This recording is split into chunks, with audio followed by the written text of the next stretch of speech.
जी राजे next topic शुरू करने तो पहला अपन एक छोटा जहा वर्ड सीखना पऊगा करंट एलीमेंट की होंगे। करंट एलीमेंट एक्चुअल दे विच की होंगे देखो जिवें करंट कैरिंग वायर हैगी है बहुत सारी वड्डी करंट कैरिंग वायर हैगी है। तुसीं की करो इस करंट कैरिंग वायर दे विचों स्मॉल सैक्शन कट कर लो। स्मॉल सैक्शन कट कर लो हैविंग लेंथ DL ठीक है small length DL। Current element बनाने लिए आपां की कीता इहदे विच एक छोटी जी लेंथ कट की DL तो टोटल वायर विचों कितना करंट पास हो रहा आई तो जिहड़ी इत्थे लेंथ आपां एक पोर्शन कट कीता इहदे विचों भी कितना करंट पास होगा आई तो उस नाल तुसीं मल्टीप्लाई कर दो। ये जो बनिया हैगा IDL इसनूं ही करंट एलीमेंट किया जाता है। एक चीज़ ध्यान रखियो ठीक है करंट एलीमेंट की है current multiplied by small length ठीक है। जो आप करंट नूं एक स्मॉल लेंथ नाल मल्टीप्लाई कर देंगे वायर दे विचों करंट पास हो रहा है छोटी जी लेंथ कट की करंट नूं स्मॉल लेंथ नाल आपां मल्टीप्लाई किया जो आंसर आया उसनूं कहांगे करंट एलीमेंट। एक चीज़ होर ध्यान रखियो जिहड़ा करंट एलीमेंट हैगा ये वैक्टर क्वांटिटी हुंदा है। करंट एलीमेंट एक वैक्टर क्वांटिटी होंदा है। तुसीं कहोगे करंट तो स्केलर क्वांटिटी है फिर ये वैक्टर क्वांटिटी किस तरह होए। करंट एलीमेंट किस तो बनता करंट इंटू लेंथ तो आप इत्थे लेंथ नूं वैक्टर मान के चलते हैं। इत्थे की है स्केलर नूं करंट नूं आपां किस नाल मल्टीप्लाई कीता लेंथ नाल। इत्थे लेंथ की डायरैक्शन मन्नी जाती है।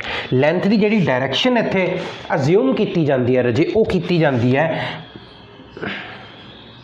जिस डायरैक्शन दे विच करंट होंदा। तुसीं कहोगे डायरैक्शन तो मैं पहले ही समझाया है करंट स्केलर क्वांटिटी है जो आपां कन्वेंशनली करंट की जो direction positive to negative assume करते हैं लेंथ भी सेम डायरैक्शन वाल कंसीडर करनी हैगी है। करंट इंटू लेंथ के प्रोडक्ट नूं आपां कहांगे करंट एलीमेंट। एवें नहीं हैगा कि जिहड़ी तुसीं इत्थे स्मॉल लेंथ कट करनी है देखो स्मॉल लेंथ कट की DL I इंटू DL की हो गया करंट एलीमेंट। तुसीं हुण DL की डायरैक्शन ये नहीं रख सकते DL की डायरैक्शन की रखनी होगी उस जगह पर जिस डायरैक्शन दे विच की जा रहा है करंट पास हो रहा है इसनूं कहंदे आ करंट एलीमेंट ठीक है। इसनूं आपां अगे हुण यूज़ करते हैं करंट एलीमेंट ठीक है। स्टूडेंट्स हुण आपां नूं इह तां पता चल ही गया कोई करंट कैरिंग जिहड़ी वायर हुंदी है उहदे अराउंड मैगनैटिक फील्ड हुंदी है। हुण वो जिहड़ी मैगनैटिक फील्ड हुंदी है उसकी वैल्यू कितनी हुंदी है उसकी डायरैक्शन की हुंदी है तो वो फाइंड आउट करन लई उसकी मैगनीट्यूड फाइंड आउट करन लई आप साइंटिस्ट सीगा बायो सैविट्स लॉ T नूं साइलेंट बोलते हैं। बायो सैविट्स लॉ ने एक आपां नूं लॉ दिता जिस दे विच आपां समॉल करंट एलीमेंट करके समॉल फील्ड पता कर लिया करांगे फिर समॉल फील्ड तो टोटल फील्ड पता करन लई फिर वही इंटीग्रेशन वाला मैथड ਆਪਾਂ ਅਪਲਾਈ ਕਰ ਸਕਦੇ ਹੈਗੇ ਆ। ਹੁਣ ਦੇਖੋ ਸਪੋਜ਼ ਤੁਹਾਡੇ ਕੋਲ ਇੱਕ ਕਰੰਟ ਕੈਰਿੰਗ ਵਾਇਰ ਹੈਗੀ ਹੈ ਉਸ ਦੇ ਵਿੱਚ ਕਰੰਟ ਇਸ ਡਾਇਰੈਕਸ਼ਨ ਦੇ ਵਿੱਚ ਜਾ ਰਿਹਾ ਹੈਗਾ ਜਿਵੇਂ ਤੁਹਾਡੇ ਕੋਲੇ ਸ਼ੋ ਕੀਤਾ ਹੈਗਾ। ਹੁਣ ਮੈਂ ਤੁਹਾਨੂੰ ਕਹਿ ਦੇਣਾ ਇਸ ਕਰੰਟ ਕੈਰਿੰਗ ਵਾਇਰ ਕਰਕੇ ਦੇਖੋ ਜੇ ਕਰੰਟ ਕੈਰਿੰਗ ਵਾਇਰ ਹੈਗੀ ਹੈ ਤਾਂ ਇਸ ਦੇ ਅਰਾਊਂਡ ਮੈਗਨੈਟਿਕ ਫੀਲਡ ਹੋਊਗੀ ਤਾਂ ਇਹਨਾਂ ਨੇ ਤੁਹਾਨੂੰ ਕਹਿ ਦਿੱਤਾ ਇੱਕ ਪੁਆਇੰਟ ਹੈਗਾ P इस ते मैगनैटिक फील्ड पता करनी है आप ठीक है। फिर ये किवें पता होगी तुसीं की करना है ये जिहड़ी करंट कैरिंग वायर हैगी है इहदे विचों छोटा जिहा एक करंट एलीमेंट कट कर लेना है ठीक है। इहदे विचों आपां एक ये देखो आपां हुणे जिवें समझाया सीगा तुहानूं मैं एक करंट एलीमेंट जिसकी वैल्यू हैगी I इंटू DL आप ये छोटा जहा सैक्शन कट किया ऑफ लेंथ DL तो करंट एलीमेंट बन गया I इंटू DL। हुण जिहड़ा करंट एलीमेंट हैगा इसदा इस P पॉइंट तो डिस्टेंस हैगा R ठीक है। करंट एलीमेंट इहदा स्टार्टिंग पॉइंट ध्यान रखियो स्टार्टिंग पॉइंट करंट एलीमेंट के स्टार्टिंग पॉइंट तो इस P पॉइंट तक का डिस्टेंस हैगा R तो जिहड़ा डिस्टेंस हैगा इसनूं आपां display shortest distance straight distance है इसनूं डिस्प्लेसमेंट भी कह सकते हैं। इसकी डायरैक्शन ये होएगी करंट एलीमेंट के एंड तो लैके इस पॉइंट वाल इस इहदी एरो होगी डायरैक्शन होगी इस वैक्टर की तो करंट एलीमेंट की डायरैक्शन ए वाली होगी अलोंग द करंट। हुण दोनों दे विच एंगल हैगा थीटा। हुण जो बायो सैविट्स लॉ सीगा बायो सैविट सी उन्हें की किया इस स्मॉल करंट एलीमेंट करके इस P पॉइंट ते मैगनैटिक फील्ड फाइंड आउट करन दा उन्हें फॉर्मूला दिता। उन्हें की किया वो कहंदा small magnetic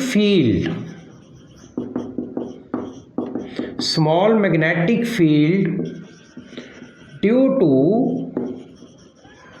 small current element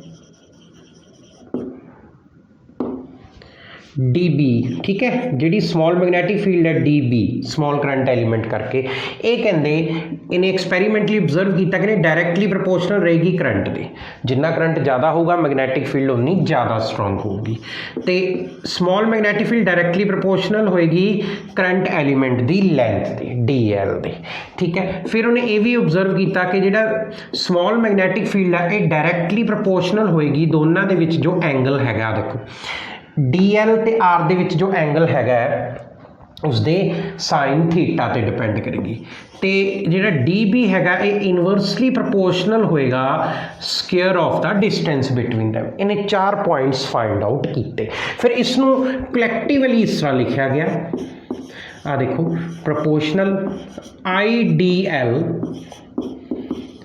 sine theta over R square. ये तुहाडा बायो सैवट ने ये तुहानूं field small field find out करने का फॉर्मूला दिता। हुण इधर कॉन्स्टेंट ऑफ प्रोपोर्शनैलिटी लिखा गया K and K IDL sign theta bye R square बन गया। हुण K की हैगा इधर देखो, ये हैगा वैल्यू ऑफ K, ध्यान नाल समझियो कूलम्स लॉ वांगी है, थोड़ा रजे क्रैमिंग ही ला लो एक बार। Value of K, value of just simple K, it's value depends upon medium and system of units. जी K की वैल्यू है डिपेंड करती है कि जो एक करंट कैरिंग वायर है किस मीडियम के विच है, एक करंट कैरिंग वायर एयर के रखी है कि किस मीडियम के विच रखी है। K की वैल्यू मीडियम पर डिपेंड करती है तो किस किहड़ा सिस्टम तुसी ऑप्ट कर रहे हो, SI के CGS। आप मन के चलते हैं SI सिस्टम, इधर देखो एक SI सिस्टम होएगा, एक CGS सिस्टम होएगा। CGS सिस्टम के विच तां K की वैल्यू 1 ही रह जाती है, ठीक है। ये आपां नूं ज़्यादा एक्सप्लेन करने की लोड़ नहीं हैगी K की वैल्यू। बट SI सिस्टम के विच K की वैल्यू फॉर एयर जां फ्री स्पेस, समझ गए, vacuum free space for air जां फ्री स्पेस, इत्थे भी सेम ही है एयर जां फ्री स्पेस। जिहड़ी K की वैल्यू हैगी रजे ये आंदी है μ0/4 पाई दे इक्वल आंदी हैगी है। मैं एक्सप्लेन करदा रुक के। जिहड़ा μ0 हुंदा है इसनूं कहंदे है मैगनैटिक पर, मैं एक बार लिख देना बाद चो एक्सप्लेन करना है, magnetic permeability of free space. आ देखो जिस तरह एब्सोल्यूट इलैक्ट्रिकल परमिटिविटी हुंदी सी, एब्सोल्यूट इलैक्ट्रिकल परमिटिविटी हुंदी सी, उसी तरह मैगनैटिक परमेबिलिटी हुंदी हैगी है, ठीक है राजे। मैगनैटिक परमेबिलिटी नूं अगे जाके मैं एक्सप्लेन भी करूँगा।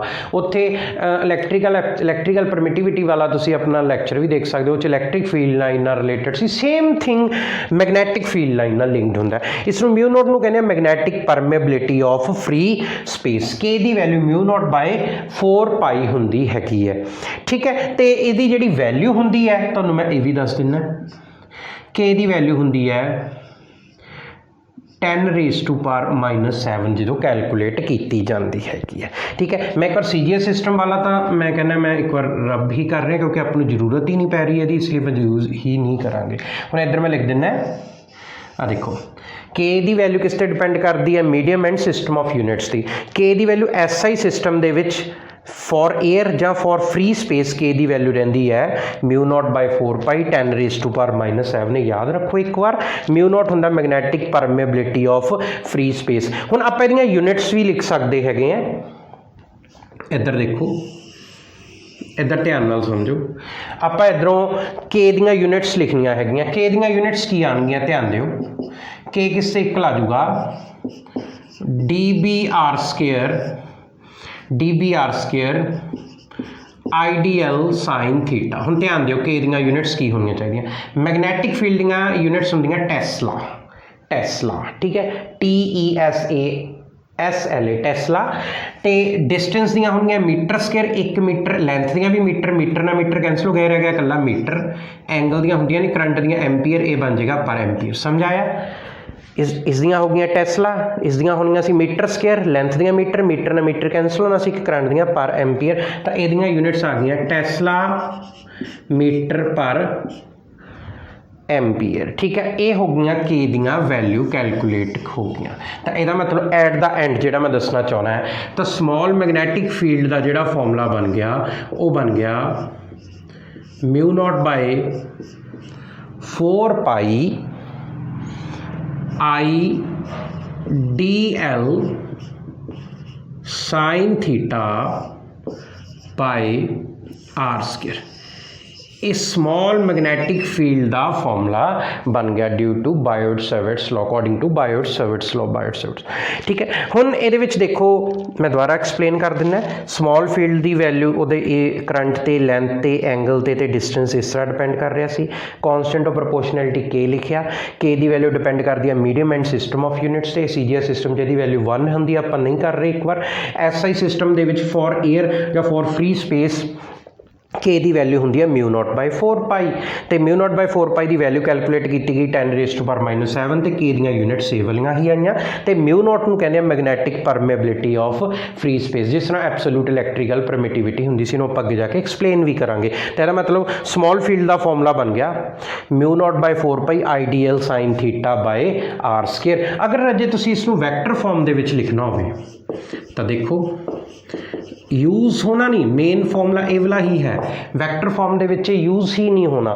मैं वैक्टर फॉर्म दे विच ये फॉर्मूला रहेगा। देखो मैं की कर रहा है, mu naught by 4 pi I D L, R ना उपर मल्टीप्लाई कर देना है, आर नाल ही डिवाइड कर देना। जे आर ना मल्टीप्लाई करूँगा उपर आर आ गया, नीचे आर क्यूब आ गया। हुण देखो जिहड़ा डी एल हैगा, डी एल ए वाला हैगा, आर ए वाला हैगा, दोनों की हैगे वैक्टर। आई डी एल, ए भी डी एल भी वैक्टर हो गया, आर भी वैक्टर हो गया।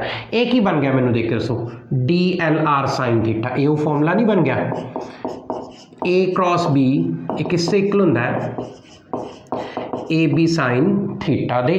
तो डी बी का जोड़ा फॉर्मूला हैगा ये देख लो, ये बन गया म्यू नॉट बाय 4 पाई आई बार आ जाएगा, अंदर रह जाएगा डी एल क्रॉस आर, नाल आ जाएगी ब्रैकेट, नीचे आ जाएगा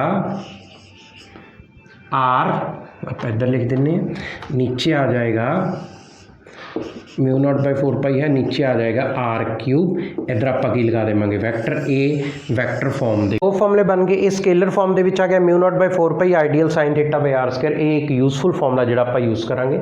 अगर इसमें वैक्टर फॉर्म दे विच लिखना है तो पता आर ना मल्टीप्लाई करके आर ना डिवाइड करके ये फॉर्मूला मैं अपना लिया। ये जो फॉर्मूला बनया वैक्टर फॉर्म दे विच यूज़ बहुत घट होएगा। ठीक है, हुण आपां की कीता, आपां स्मॉल मैगनैटिक फील्ड पता कर ली स्मॉल करंट एलीमेंट करके। जे हम तुहानूं कोई कह दे टोटल मैगनैटिक फील्ड पता करनी है तो आप स्मॉल मैगनैटिक फील्ड की कर देवांगे इंटीग्रेशन। वो हर सिचुएशन पर डिपेंड करता इंटीग्रेशन किवें करनी है, आपां नूं इत्थों तक ये फॉर्मूला समझ आना चाहिए है। हुण आपां नूं मैगनैटिक फील्ड किहड़ी क्वांटिटी है, तो वैक्टर क्वांटिटी है, इसका मैगनीट्यूड भी है, इसकी कोई ना कोई डायरैक्शन भी है। मैगनीट्यूड फाइंड आउट करने तो यह फॉर्मूला आ गया। हुण इहदी डायरैक्शन दस्सण लई आपां नूं एक रूल बनाउणा पिया, राइट हैंड पाम रूल जां right hand Maxwell right hand screw rule भी बोल दिंदे हैगे। उहनूं मैं एक्सप्लेन करदा, पहले इसनूं एक बार नोट कर लो। हेलो हाँ जी स्टूडेंट्स, हुण आपां डायरैक्शन फाइंड आउट करन लई जिवें इधर देखो इस पॉइंट ते इस करंट एलीमेंट करके मैगनैटिक फील्ड की वैल्यू कितनी होगी mu naught by 4 pi I D L sine theta by R square. But यदि हम डायरैक्शन तो दसनी हैगी, यदि डायरैक्शन दसण लई पहला आप यूज़ करते हैं राइट हैंड पाम रूल या राइट हैंड थंब रूल। इस तरह दिख रहा है, तुसीं आदे राइट हैंड नूं इस तरह करना है, थंब नूं स्ट्रेट कर लेना है, जिहड़ियां फिंगर है कर्ल ऑफ फिंगर्स इस तरह सर्कल दे विच होणीआं चाहीदियां। हुण की होएगा, हुण इह की कहंदा हैगा इस रूल के अकॉर्डिंग, जे मान लो एक करंट की डायरैक्शन है, जिधर कैप है रेड, एक करंट की डायरैक्शन होगी, मैं थंब इधर चलिया गया, तो जो एक करंट की डायरैक्शन है तो इस करंट के अराउंड मैगनैटिक फील्ड सर्कल दे विच होणगीआं। देखो इस तरह ਜਿਵੇਂ ਆ ਦੇਖੋ ਇਹ ਕਰੰਟ ਵਾਇਰ ਹੈਗੀ ਹੈ, ਕਰੰਟ ਕੈਰਿੰਗ ਵਾਇਰ, ਤਾਂ ਇਹਦੇ ਰਾਊਂਡ ਮੈਗਨੈਟਿਕ ਫੀਲਡ ਪ੍ਰੋਡਿਊਸ ਹੋ ਜੂਗੀ ਕਿਸ ਤਰ੍ਹਾਂ, ਸਰਕਲਸ ਦੇ ਵਿੱਚ। ਇੱਕ ਛੋਟਾ ਸਰਕਲ ਕੋਈ ਉਸ ਤੋਂ ਵੱਡਾ, ਜਿਵੇਂ ਮੈਂ ਇੱਧਰ ਦੱਸ ਦਿੰਦਾ, ਆ ਦੇਖੋ ਸਪੋਜ਼ ਕਰੰਟ ਹੈ ਤਾਂ ਇਸ ਤਰ੍ਹਾਂ ਹੋਊਗੀ।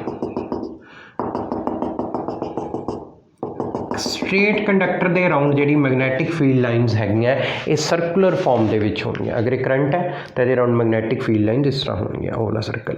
ਹੁਣ ਉਹ ਜਿਹੜਾ ਸਰਕਲ ਹੋਊਗਾ ਕਲੌਕਵਾਈਜ਼ ਹੋਊਗਾ ਜਾਂ ਐਂਟੀ ਕਲੌਕਵਾਈਜ਼, ਜਾਂ ਉਹਦੀ ਡਾਇਰੈਕਸ਼ਨ ਕੀ ਹੋਊਗੀ, ਉਹਨੂੰ ਇੱਧਰ ਦੇਖੋ, ਆ ਦੇਖੋ ਜੇ ਕਰੰਟ ਤੁਹਾਡੇ ਵੱਲ ਹੈ ਤਾਂ ਮੈਂ ਕਰੰਟ ਤੁਹਾਡੇ ਵੱਲ ਕਰਤਾ, ਦੇਖੋ ਥੰਬ ਤੁਹਾਡੇ ਵੱਲ ਕਰਤਾ, ਤਾਂ ਇਹਦੇ ਰਾਊਂਡ ਜਿਹੜਾ ਸਰਕਲ ਬਣੂਗਾ, ਜਿਸ ਤਰ੍ਹਾਂ ਮੇਰੀਆਂ ਫਿੰਗਰਸ ਬਣੀਆਂ ਇਸ ਤਰ੍ਹਾਂ, ਤਾਂ ਇਹਦੇ ਰਾਊਂਡ ਕਰੰਟ ਦੇ ਰਾਊਂਡ ਮੈਗਨੈਟਿਕ ਫੀਲਡ ਲਾਈਨਸ ਇਸ ਤਰ੍ਹਾਂ ਸਰਕੂਲਰ ਫਾਰਮ ਦੇ ਵਿੱਚ ਹੋਣਗੀਆਂ। ਇਸ ਨੂੰ ਕਹਿੰਦੇ right hand thumb rule. Means right hand ਦੇ ਵਿੱਚ ਜਿਹੜਾ ਥੰਬ ਆ ਉਹ ਕਿਸ ਨੂੰ ਰਿਪਰੈਜ਼ੈਂਟ ਕਰੇਗਾ, ਕਰੰਟ ਨੂੰ।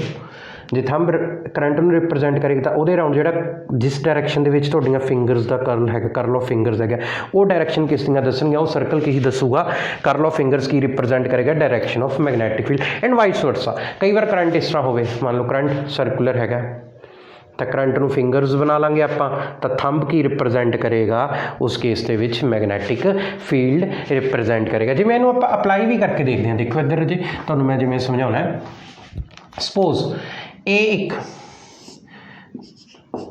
ਕਰੰਟ ਕੈਰਿੰਗ ਵਾਇਰ ਹੈਗੀ ਹੈ, ਕਰੰਟ ਕੈਰਿੰਗ ਵਾਇਰ ਹੈ। ਮੈਂ ਤੁਹਾਨੂੰ ਕਹਿ ਦੇਵਾਂ ਇਸ ਪੀ ਪੁਆਇੰਟ ਤੇ ਮੈਗਨੈਟਿਕ ਫੀਲਡ ਦੱਸੋ ਕੀ ਹੋਊਗੀ, ਦੱਸੋ। ਇਹ ਪੁਆਇੰਟ ਇਹਦੇ ਇਸ ਸਾਈਡ ਤੇ ਹੈਗਾ, ਰਾਈਟ ਹੈਂਡ ਸਾਈਡ ਤੇ। ਹੁਣ ਦੇਖੋ ਕਰੰਟ ਉੱਪਰ ਜਾ ਰਿਹਾ, ਦੇਖੋ ਕਰੰਟ ਉੱਪਰ ਜਾ ਰਿਹਾ, ਆ ਦੇਖੋ ਕਰੰਟ ਉੱਪਰ ਜਾ ਰਿਹਾ, ਤਾਂ ਇਹਦੇ ਅਰਾਊਂਡ ਜਿਹੜੀਆਂ ਮੈਗਨੈਟਿਕ ਫੀਲਡ ਲਾਈਨਸ ਹੈਗੀਆਂ, ਇੱਧਰ ਦੇਖੋ ਕਰੰਟ ਉੱਪਰ ਜਾ ਰਿਹਾ ਤਾਂ ਇਹਦੀਆਂ ਮੈਗਨੈਟਿਕ ਫੀਲਡ ਲਾਈਨ ਇਸ ਤਰ੍ਹਾਂ ਘੁੰਮਣਗੀਆਂ ਸਰਕਲ ਦੇ ਵਿੱਚ, ਇਸ ਤਰ੍ਹਾਂ। ਦੇਖੋ ਕਰੰਟ ਉੱਪਰ ਰਾਈਟ ਹੈਂਡ ਦੇ ਵਿੱਚ ਦਿਖ ਰਿਹਾ ਨਾ, ਕਰੰਟ ਉੱਪਰ, ਇਹਦੀਆਂ ਮੈਗਨੈਟਿਕ ਫੀਲਡ ਲਾਈਨ ਇਸ ਤਰ੍ਹਾਂ ਸਰਕਲ ਦੇ ਵਿੱਚ ਹੋਣਗੀਆਂ। ਕਰੰਟ ਉੱਪਰ ਤਾਂ ਮੈਗਨੈਟਿਕ ਫੀਲਡ ਲਾਈਨ ਸਰਕਲ ਦੇ ਵਿੱਚ, ਮੀਨਸ ਆ ਦੇਖੋ ਜਿਵੇਂ ਇੱਥੇ ਹੈ, ਤਾਂ ਇਹਦਾ ਮਤਲਬ ਪੀ ਪੁਆਇੰਟ ਤੇ ਮੈਗਨੈਟਿਕ ਫੀਲਡ ਦੀ ਵੈਲਿਊ ਕਿੱਧਰ ਹੋਊਗੀ, ਇਨਵਰਡ ਹੋਊਗੀ। ਮੈਂ ਹੋਰ ਇੱਕ ਐਗਜ਼ਾਮਪਲ ਕਰਾਉਣਾ, ਇੱਧਰ ਦੇਖੋ ਜਿਵੇਂ ਮੰਨ ਲਓ ਇਹ ਕਰੰਟ ਦੀ ਡਾਇਰੈਕਸ਼ਨ ਹੈ, ਮੈਂ ਤੁਹਾਨੂੰ ਕਹਿ ਦੇਣਾ ਇਸ ਪਾਰਟੀਕੂਲਰ ਪੁਆਇੰਟ ਤੇ ਮੈਗਨੈਟਿਕ ਫੀਲਡ ਦੱਸੋ ਕਿੱਧਰ ਹੋਊਗੀ। ਤੁਸੀਂ ਕੁਛ ਨਹੀਂ ਕਰਨਾ, ਤੁਸੀਂ ਕਰੰਟ ਹੈਗਾ, ਕਰੰਟ ਇਸ ਡਾਇਰੈਕਸ਼ਨ 'ਚ ਜਾ ਰਿਹਾ, ਦੇਖੋ ਕਰੰਟ ਇਸ ਡਾਇਰੈਕਸ਼ਨ 'ਚ ਜਾ ਰਿਹਾ, ਤਾਂ ਇੱਧਰ ਜਾ ਕੇ ਆਪਦੀਆਂ ਕਰਲਸ ਦੇਖੋ। ਜੇ ਕਰੰਟ ਇਸ ਤਰ੍ਹਾਂ ਤਾਂ ਤੁਹਾਨੂੰ ਪਤਾ ਜਿੱਧਰ ਤੁਹਾਡੀਆਂ ਕਰਲ ਹੈਗੀ ਫਿੰਗਰਸ ਦੀ ਡਾਇਰੈਕਸ਼ਨ ਹੈ, ਉਧਰ ਮੈਗਨੈਟਿਕ ਫੀਲਡ ਦੀ ਡਾਇਰੈਕਸ਼ਨ ਹੋਊਗੀ। ਅਗਰ ਕਰੰਟ ਇਸ ਡਾਇਰੈਕਸ਼ਨ ਜਾਂ ਤਾਂ ਪੀ ਪੁਆਇੰਟ ਤੇ, ਆ ਦੇਖੋ ਮੈਗਨੈਟਿਕ ਫੀਲਡ ਕਿੱਧਰ ਹੋਊਗੀ, ਇਨਵਰਡ। ਆ ਦੇਖੋ ਕਰੰਟ ਇੱਧਰ ਤਾਂ ਮੈਗਨੈਟਿਕ ਫੀਲਡ ਉੱਪਰ ਜਿਹੜਾ ਪੁਆਇੰਟ ਆ ਉਹਦੇ ਕਿੱਧਰ ਹੋਊਗੀ, ਅੰਦਰ ਨੂੰ, ਇਨਵਰਡਸ। ਤਾਂ ਜਦੋਂ ਮੈਗਨੈਟਿਕ ਫੀਲਡ ਘੁੰਮ ਕੇ ਆਊਗੀ ਤਾਂ ਜੇ ਪੁਆਇੰਟ ਉਹ ਨੀਚੇ ਹੋਇਆ, ਜੇ ਪੁਆਇੰਟ ਨੀਚੇ ਹੋਇਆ ਕਿਊ, ਤਾਂ ਪੀ ਪੁਆਇੰਟ ਤੇ ਮੈਗਨੈਟਿਕ ਫੀਲਡ ਇਨਵਰਡ ਹੈ, ਤਾਂ ਕਿਊ ਪੁਆਇੰਟ ਤੇ ਘੁੰਮ ਕੇ ਮੈਗਨੈਟਿਕ ਫੀਲਡ ਕਿੱਧਰ ਆਊਗੀ, ਬਾਹਰ ਨੂੰ ਆਊਗੀ। ਇਸ ਨੂੰ ਕਹਿੰਦੇ ਆ ਰਾਈਟ ਹੈਂਡ ਥੰਬ ਰੂਲ। ਜਿਵੇਂ ਜਿਵੇਂ ਕੁਐਸਚਨਸ ਆਉਣਗੇ ਆਪਾਂ ਅਪਲਾਈ ਕਰਦੇ ਜਾਵਾਂਗੇ, ਹੋਰ ਜ਼ਿਆਦਾ ਕਲੀਅਰ ਹੁੰਦਾ ਜਾਊਗਾ। ਜਿਵੇਂ ਇਸ ਕੇਸ ਜਿਹੜੀ ਆਪਾਂ ਲਾਸਟ ਐਗਜ਼ਾਮਪਲ ਕਰਕੇ ਹਟੇ ਹਾਂ, ਬਾਇਓਟ-ਸੇਵਰਟਸ ਲਾਅ, ਇਸ ਪੁਆਇੰਟ ਤੇ ਦੱਸੋ ਮੈਗਨੈਟਿਕ ਫੀਲਡ ਕੀ ਹੋਊਗੀ, ਕਰੰਟ ਉੱਪਰ ਜਾ ਰਿਹਾ, ਦੇਖੋ ਕਰੰਟ ਉੱਪਰ ਜਾ ਰਿਹਾ, ਕਰਕੇ ਦੇਖੋ ਕਰੰਟ ਉੱਪਰ ਹੈ, ਉੱਪਰ ਵਾਲਾ ਕਰੰਟ, ਆ ਦੇਖੋ, ਤਾਂ ਫਿੰਗਰਸ ਕਰ ਦਿਓ, ਆ ਦੇਖੋ ਕਰੰਟ ਇਸ ਤਰ੍ਹਾਂ, ਤਾਂ ਮੈਗਨੈਟ ਇਹਦੇ ਰਾਊਂਡ ਕੀ ਹੋਊਗਾ, ਕਰੰਟ ਇਸ ਤਰ੍ਹਾਂ, ਤਾਂ ਇਹਦੇ ਰਾਊਂਡ ਆ ਮੈਗਨੈਟਿਕ ਫੀਲਡ ਲਾਈਨਸ ਫਿੰਗਰਸ ਵਾਂਗ ਘੁੰਮਣ ਗਿਆ। ਦੇਖੋ ਮਤਲਬ ਇਸ ਪੁਆਇੰਟ ਦੇ ਉੱਪਰ ਪੀ ਪੁਆਇੰਟ ਤੇ ਮੈਗਨੈਟਿਕ ਫੀਲਡ ਕਿੱਧਰ ਹੋਊਗੀ, ਇਸ ਕੇਸ ਦੇ ਵਿੱਚ